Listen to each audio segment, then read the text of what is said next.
Assalamualaikum warahmatullahi wabarakatuh.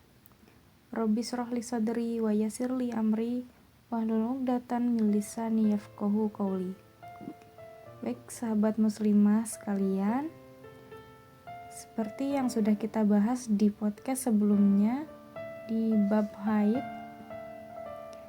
kali ini kita akan membahas tentang bab nifas dan istihadah. Diskusi tentang hukum haid, nifas, dan istihadah merupakan bagian pembahasan yang penting dalam kitab-kitab fikih. Banyak orang yang belum memahami tentang pembahasan ini.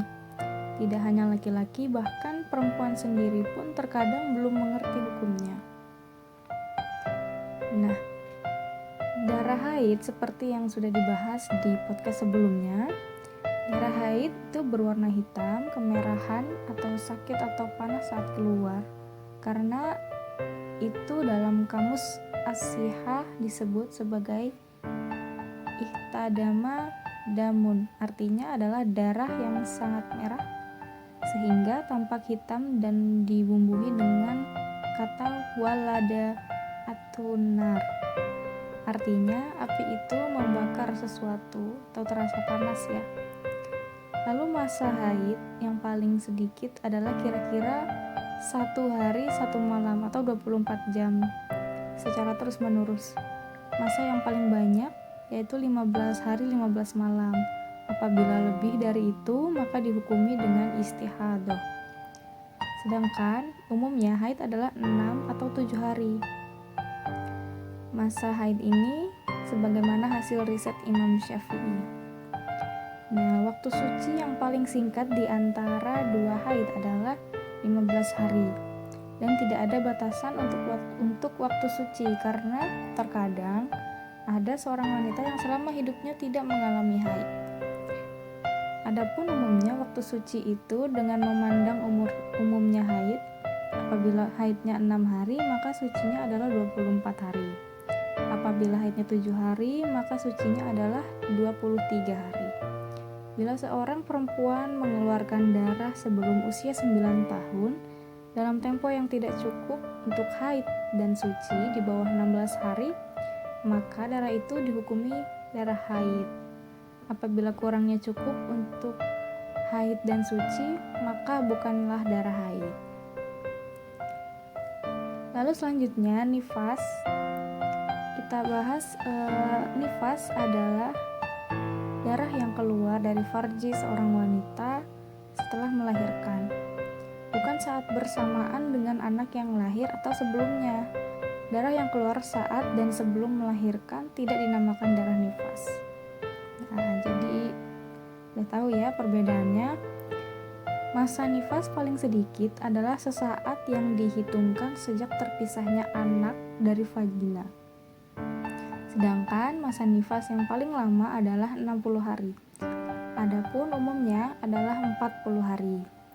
Masa nifas ini juga berdasarkan hasil risetnya Imam Syafi'i dan diharamkan sebab haid dan nifas dalam sebagian naskah menggunakan redaksi diharamkan atas orang yang haid 8 perkara, yaitu pertama sholat, baik sholat fardu ataupun sholat sunnah, begitu pula sujud tilawah dan sujud syukur.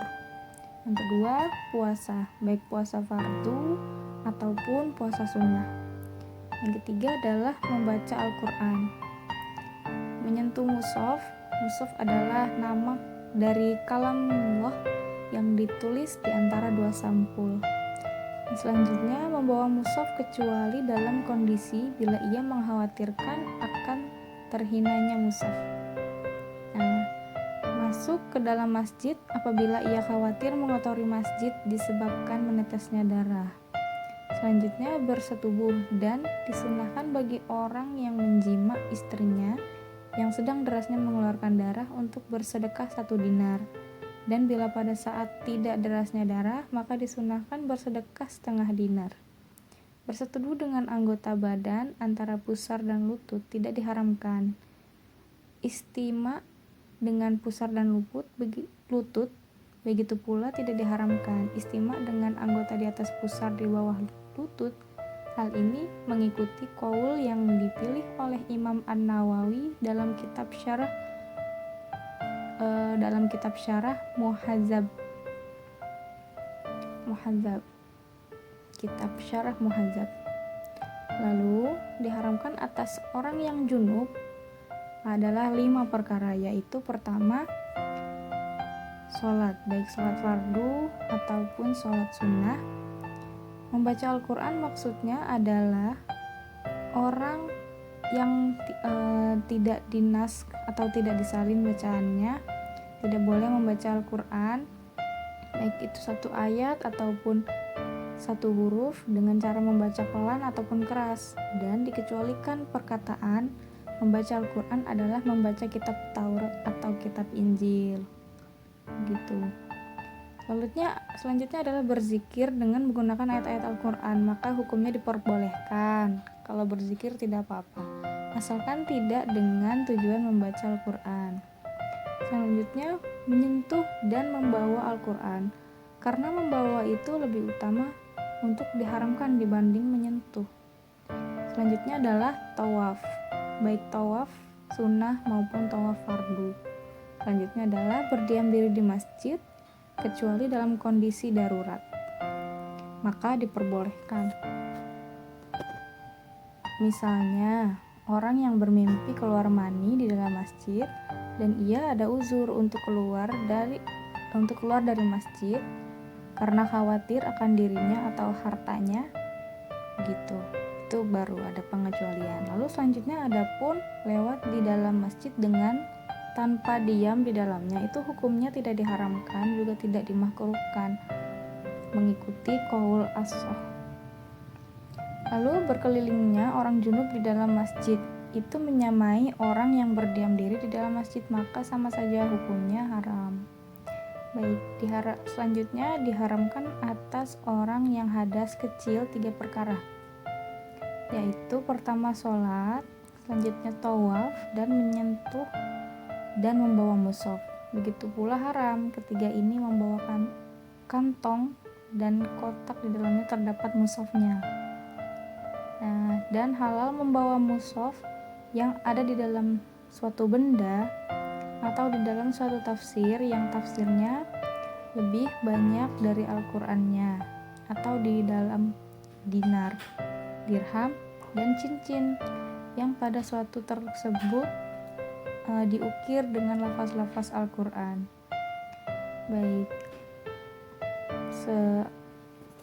sekian dulu beberapa hukum fikih yang kita diskusikan dan diambil dari kitab Fathul Qorib Mujib.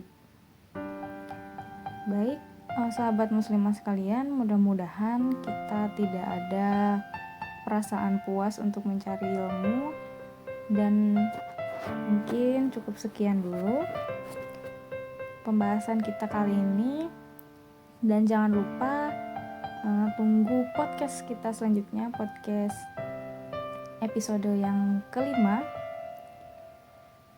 Dan cukup sampai sini dulu. Wallahul muwaffiq ila aqwamit thoriq. Wassalamualaikum warahmatullahi wabarakatuh.